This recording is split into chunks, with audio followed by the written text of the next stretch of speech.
Mesdames, Messieurs, bonjour, bienvenue dans l'autre direct. Aujourd'hui, je reçois Christophe Girard. Bonjour, merci beaucoup d'être avec nous. Vous êtes bien sûr le candidat d'hiver droite, soutenu à la fois par l'UMP, l'UIDI et bien d'autres, PCD, Debout la France, Société Civile, Modem, pour les élections municipales de Vénissieux, parce qu'on vote le 22 et le 29 mars prochain. Une élection finalement à cause, grâce à vous? Non, c'est qu'il y avait une élection qui était faussée. C'est vrai que c'est moi qui me suis battu, j'étais bien seul à l'époque, mais on a obtenu effectivement que les Vénitiens soient respectés dans leur vote. On avait une élection qui avait été clairement faussée, et j'allais dire le plus haut niveau de la justice nous a donné raison avec le Conseil d'État. Effectivement, qui a ordonné du coup de faire. Donc des élections, est-ce que donc là les listes sont constituées, à nouveau j'allais dire à gauche, nouvelle désunion, avec une liste à la fois donc menée par Michel Picard, maire de Vénissieux, sortante, et puis le Parti Socialiste. Est-ce que vous allez surfer sur la vague? Je ne veux pas surfer sur la vague, moi je vais simplement, j'ai une proposition à faire aux Vénitiens dans le cadre d'une élection non faussée, et donc après ce sera une décision que les Vénitiens prendront en âme et conscience par rapport à l'avenir et faire... de toute façon c'est simple, soit on reconduit le système en place avec toute sa dimension perverse qu'on connaît, que les Vénitiens souffrent, c'est-à-dire si vous voulez, c'est tout ce principe du clientélisme, c'est toute cette fatigue en fait de la part même du personnel de la mairie, de tout le mode de gouvernance également. Le mode de gouvernance, un sectarisme assez incroyable, tout est traité à un niveau idéologique. D'ailleurs, la liste de Mme Picard s'appelle maintenir le cap à gauche. Voilà. C'était que leur seul objectif, c'est pas de faire du bien à Vénissieux, c'est d'être à gauche. Voilà. Dommage, moi je ne suis pas pour passer à droite, je suis simplement pour le bon sens. Pour le bon sens. Alors, donc une division à gauche qui peut jouer en votre faveur, mais en revanche, quelque part, sur votre droite, un peu plus, sur en tout cas l'extrême droite, finalement, une liste du Front National s'est constituée, à l'inverse d'ailleurs de l'année dernière, c'était la liste d'Ivan Benedetti, qui donc pas Front National. Est-ce que ça peut jouer en revanche en votre défaveur? En tout cas, ce qui est certain, c'est que Mme Picard se réjouit, et tout son staff, et on l'a vu, on a eu des retours, se réjouissent d'avoir cette présence du FN à Vénissieux. Ça, c'est clair. On a parfois même soupçonné d'avoir fait volontairement traîner les choses, parce qu'elle a mis du temps à faire appel, par exemple. Oui, tout à fait. Ça, tout a été fait pour faciliter les choses, c'est clair. Moi j'ai eu quelques retours de gens à qui des communistes sont venus leur suggérer de monter une liste FN, donc je veux dire oui, ça fait partie des choses.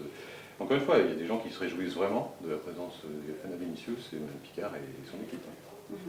Est-ce que là vous êtes en campagne quand même, c'est dans pas très longtemps. Est-ce que les gens ont conscience qu'il faut aller voter? Parce que finalement c'est ça, c'est l'abstention qui va être l'une des clés du scrutin. C'est clair que l'abstention, ça a toujours été le souci à Vénissieux. Dernières élections, il y avait 55% des gens qui étaient inscrits et qui n'étaient pas allés voter. Donc plus d'une personne sur deux. Voilà, donc ça veut dire qu'en fait, on est entouré, chaque votant aujourd'hui est entouré de gens qui ne sont pas allés voter parce que, en fait, il y a tout simplement un premier principe qui est le fatalisme, c'est de se dire c'est pas possible, ça ne marchera pas. De toute façon, ça ne changera pas, ça fait 88 ans que ça dure, ça ne changera pas. Et en fait, aujourd'hui, on sait que, vu le résultat des dernières élections, vu un certain nombre de choses qui bougent, vu aussi un ras-le-bol qui est de plus en plus perceptible de la part de la population, les gens aujourd'hui ont envie que ça change malgré tout, on le sent. Donc moi aujourd'hui j'attends de voir parce que c'est vraiment, on va voir. Mais pour eux le changement c'est voter pour vous ou pour le Front National? De toute façon, je veux dire, il n'y a pas photo, on le sait bien, c'est soit Picard soit moi. Je veux dire, il n'y aura pas, on sait bien vu les résultats, on sait bien vu la qualité des personnes en présence, que de toute façon ça ne sera pas... Le Front National ne vous fait pas peur? Pas qu'il ne fait pas peur, c'est que les Vénitiens, encore une fois, s'ils veulent maintenir le système en place, qu'ils fassent ce qui réjouit Mme Picard, c'est-à-dire qu'ils votent le Front National. Comme ça, effectivement, ils auront un cri de colère ou autre, mais en même temps, on aura un électorat ça va permettre de maintenir Mme Picard en place. Mais sincèrement, je ne crois pas. Aujourd'hui, moi, ce que je ressens sur le terrain, c'est vraiment une majorité qui se lève. Il y a vraiment on sent une volonté forte de la part de beaucoup d'aller voter. J'entends beaucoup aussi, moi je vote plus Picard, je vote Girard, donc j'entends beaucoup de gens qui disent la dernière fois on n'était pas allé voter, on a été déçus par les élections, on n'était pas allé voter. Bon, à ce coup-là on va y aller. Donc pour moi, si vous voulez, il y a vraiment, on sent une très forte dynamique, les choses sont en train de se mettre en place. Après, j'allais dire, c'est aussi à la responsabilité de chacun. Nous, on est là pour proposer vraiment que Vénissieux change, qu'on soit enfin, que Vénissieux puisse respirer, puisse devenir une ville qui soit, j'allais dire, qui respire à plein poumon, qui soit une ville qui utilise tous ses potentiels aujourd'hui, qui sont très nombreux.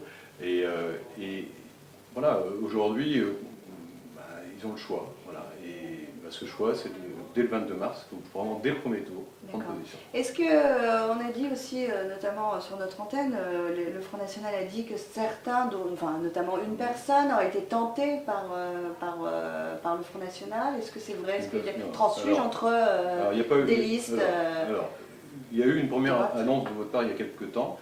Je n'ai jamais eu connaissance de cette personne, en tout cas elle n'était pas de la liste de 2014, donc je ne vois pas du tout qui c'est. Donc, et sincèrement, je pense que c'était une invention. En revanche, beaucoup plus récemment, on avait quelqu'un qui faisait partie du rassemblement, qui n'était pas sur ma liste, et qui a... si vous voulez, j'avais senti qu'il était là pour l'indemnité plus que pour le service de la ville. Moi, je ne veux dans mon équipe que des gens qui sont au service de la ville, et donc je l'avais placé en non éligible. Bon. Ça ne lui a pas plu, il est parti au Parti Socialiste, il a récupéré, on lui a proposé une 19e place, alors il est allé au Front National et on lui a proposé une 5e place d'adjoint. Voilà. Et donc il est aujourd'hui effectivement 5e place. Personne, encore une fois, ne faisait pas partie de mon équipe, mais je veux dire, c'est partie du rassemblement. Donc là, on est vraiment sur l'opportunisme. On est sur l'opportunisme et ça vous donne aussi quelque part la qualité des gens pour gérer une ville de 60 000 habitants. 5e place adjoint, voilà, ça vous donne une idée de... Ça veut dire que le FN avait appris finalement tout ce qui était bon à prendre. Ils étaient un peu à la ramasse pour finir leur liste, et même pas à la finir puisque c'est le 5e. Voilà, en tout cas, on va pas non plus, on n'est pas là pour faire... je pense que le vrai sujet, encore une fois, et les Vénitiens l'ont bien compris, c'est soit on continue avec le système pervers qui est en place aujourd'hui, soit on opte pour vraiment un élan pour Vénissieux, et à ce moment-là on part. Qu'est-ce qu'il faut changer à Vénissieux? Outre ce que vous nous dites, la gouvernance, la méthode de choses. Oui, faire. Mais déjà par là, si vous commencez, déjà on arrête le clientélisme. On arrête le clientélisme, les passe-droits, les copinages, etc. Déjà vous arrivez à vous assainissez, je veux dire, l'efficacité municipale, vous assainissez tout le fonctionnement associatif, etc. Donc là on arrête les passe-droits. Moi je n'ai fait de promesse à personne et je ne suis absolument pas redevable de ce qui s'est passé avant moi. Donc moi j'arrive, je n'aurai pas de souci avec ça. Place nette sur donc, clientélisme et passe-droit. Et ça c'est un élément qui est très fort dans la gangrène de la ville actuelle. Ensuite, après c'est avoir une vraie volonté pour que Vénissieux se développe, pour que Vénissieux soit une ville comment dire, qui soit à la hauteur de la 3e ville du Rhône, une ville qui soit avec de l'emploi, notamment à travers donc, tout ce qui est développement économique qui aujourd'hui n'est pas du tout à la hauteur.